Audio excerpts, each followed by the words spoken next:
நிறைய கிராமங்கள்ல பஸ் வசதி இல்லைன்னு சொன்னா இந்த ஒட்டுமொத்த திமுக அரசும் கத்திக்கிட்டு வந்துருவாங்க. நாங்க பஸ் விடாத கிராமங்களே இல்ல அப்படின்னு சொல்லுவாங்க.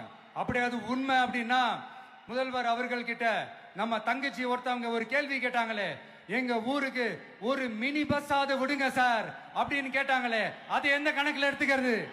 9 மாசம் ஆச்சு பஸ் வந்து. நாங்க டெய்லி நடந்துதான் போறோம். நாங்க டெய்லி வண்டி கிடைக்காட்டி அன்னைக்கு நடந்தே போனோம். யாருமே எதுவுமே கேட்க நடந்து போறோம். கஷ்டப்பட்டு பஸ் வர மாட்டேன். பஸ் வந்தா 9 மணிக்கு வருது. அங்க இருந்து குடுகுடுன்னு ஓடுறோம் 1 கிலோமீட்டர் ஸ்கூலுக்கு. நாளைக்கு 8 மணிக்கு ஒரு பஸ் விடணும். ரோடு சீக்கிரம் போட சொல்லுங்க.